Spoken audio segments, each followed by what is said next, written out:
Hi guys. Well, today's video is the first in a series of videos about the Tao Te Ching, or some people call it Tao Te Ching.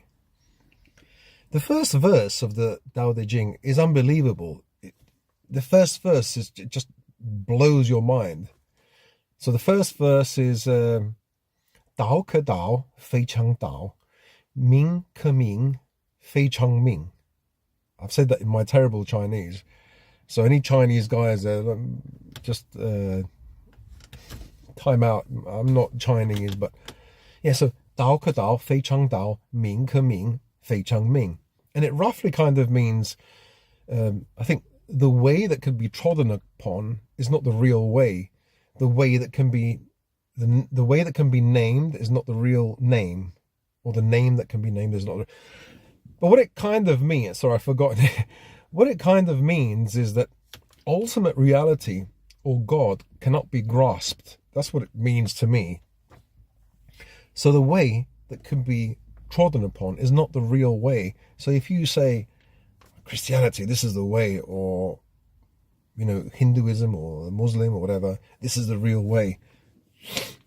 Maybe it's part of the real way. But the idea is that God is like a floater in the eye. The more you try and chase it, the more it moves away. You can't.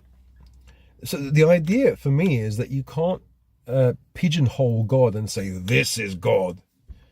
Because the more you try and pigeonhole God, God will move away.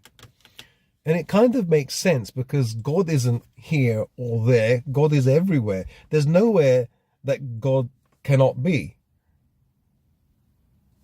So,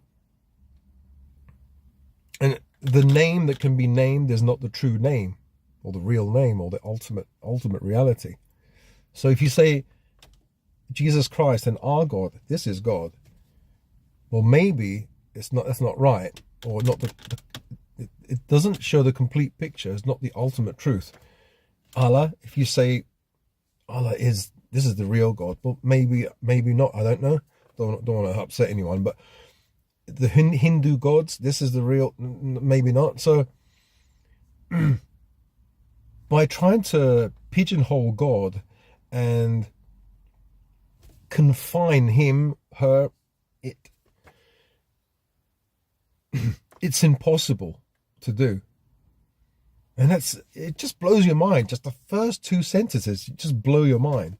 So anyway, today I'll be reading the first few chapters, and what I'll do is I'll do a kind of commentary afterwards, and this will be a series. So I'm not sure how many videos, maybe 5 or 6 videos, and I'll put it in a playlist as a series, so you can watch it one by one.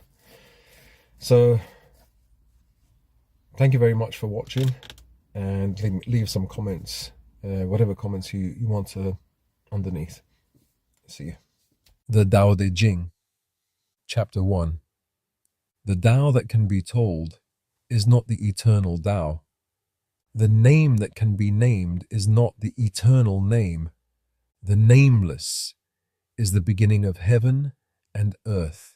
The named is the mother of 10,000 things. Ever desireless, one can see the mystery. Ever desiring, one can see the manifestations. These two spring from the same source, but differ in name. This appears as darkness. Darkness within darkness, the gate to all mystery. In this first chapter, Lao Tzu sets the tone for the Tao Te Ching, revealing that the Tao, the fundamental force of the universe, cannot be fully grasped by words or definitions. The moment we try to describe or name it, we limit it, as our understanding is finite and can never fully encompass the infinite Tao. What struck me the most is the idea that both the nameless and the named are connected. They are two sides of the same coin, yet one can only truly grasp the mystery of the Tao by letting go of the need to define it. The mystery isn't something to be solved with intellect, but something to be experienced and felt. That's why Lao Tzu says that the nameless is the beginning of everything. Before anything can be named or understood, there's this vast mystery that flows through all things, a force that's behind everything we know. The concept of darkness within darkness speaks to the unseen nature of the Tao. It's not something we can see with our eyes, but something we can feel and experience through deep contemplation and stillness. We can't force it, we can't chase it, but when we let go and stop trying to control, we can align ourselves with this mysterious flow of life. Chapter 2. When the world knows beauty as beauty, there is ugliness. When it knows good as good, there is evil. Being and non-being are born together. Difficult and easy complement each other. Long and short define each other. High and low depend on each other. Note and sound harmonize with each other. Before and after follow each other. Therefore, the sage acts without doing anything and teaches without words. Things arise and she lets them come. Things disappear and she lets them go.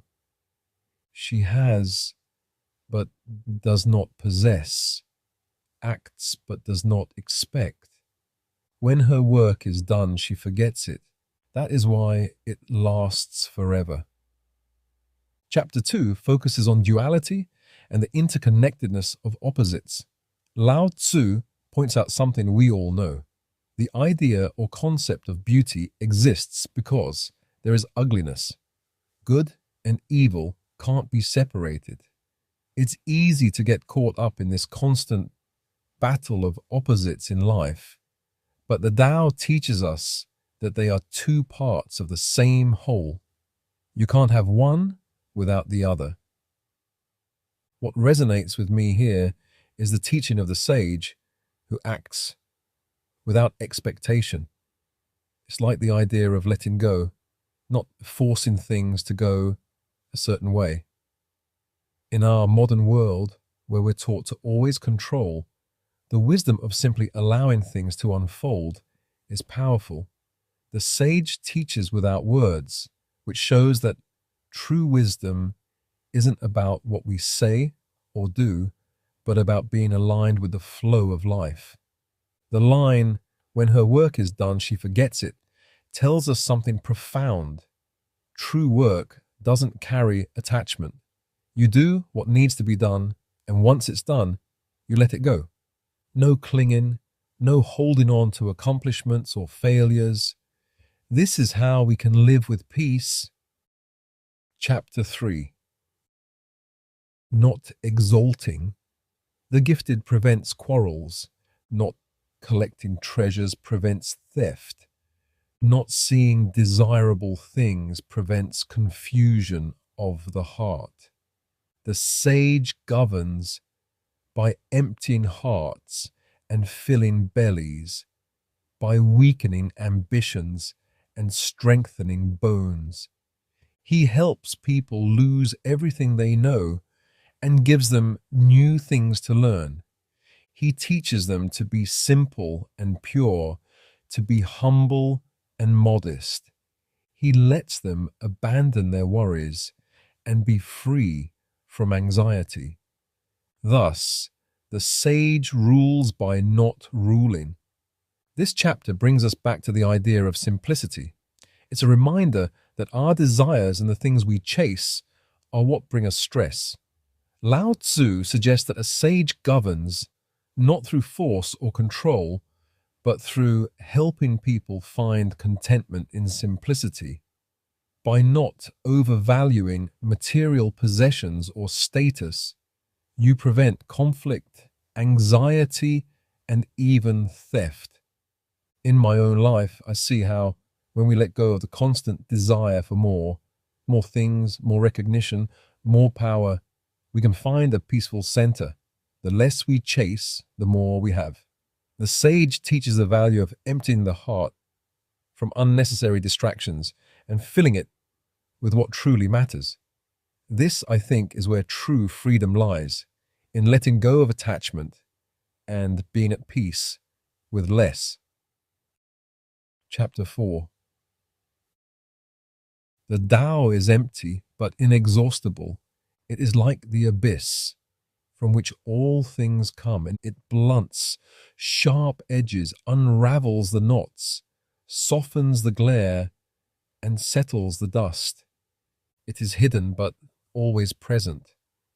I do not know who gave birth to it.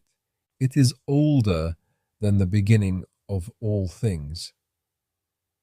Chapter 4 speaks of the boundless nature of the Tao. It's described as empty but inexhaustible, which makes me think of the endless potential within the Tao. It's not a force that you can touch or hold, but it is the very source of everything. It gives rise to all things, and yet it remains unchanged, untouched. Lao Tzu tells us the Tao blunts sharp edges and unravels the knots. It smooths out the rough patches of life, like water wearing down stone. When we align with the Tao, we can find a sense of peace and clarity, even in the chaos of life. What stands out for me is the idea that the Tao is older than it is older than the beginning of all things, meaning it is the ultimate primal force that existed long before any concepts or ideas we have about the world. It's eternal. Chapter 5. Heaven and earth are impartial. They treat all things as straw dogs. The sage is impartial. He treats all people as straw dogs. The space between heaven and earth is like a bellows. It is empty, but it is inexhaustible. The more it is used, the more it produces. The more you talk about it, the less you understand. Hold on to the center. This chapter highlights the impartiality of the Tao. Lao Tzu likens heaven and earth to straw dogs, which in ancient Chinese ritual were used in ceremonies, but were treated without attachment or importance. In the same way, the sage remains impartial and detached from judgments about people or things. The idea of the bellows is powerful. It's empty, but infinitely capable of producing when used. It's a metaphor for the Tao itself, which is endless in its ability to create. But when we try to label or control it, we lose understanding. Holding on to the center, finding balance and focus amidst the chaos, is the true way of the sage. It's a reminder to find that still point in the middle of the storm where peace and clarity exist. Chapter 6. The spirit of the valley never dies. It is called the mysterious female. The gateway of the mysterious female is the root of heaven and earth. It is continuous and seems to never be used up. Use it, and it will never fail. The spirit of the valley represents the feminine principle in the Tao, something that is quiet, receptive, and endlessly creative. Lao Tzu speaks to the power of this mysterious force that sustains all life. It's the root of everything, the source from which everything arises. There's something incredibly powerful about this kind of quiet, subtle force. It doesn't force, it doesn't rush, but it is the very foundation of the universe. This speaks to me about the power of stillness in creation. Sometimes in our rush to do and create, we overlook the power of simply being. The Tao teaches us that true strength comes from quiet, from patience, and from trusting that the universe will provide when we allow it to.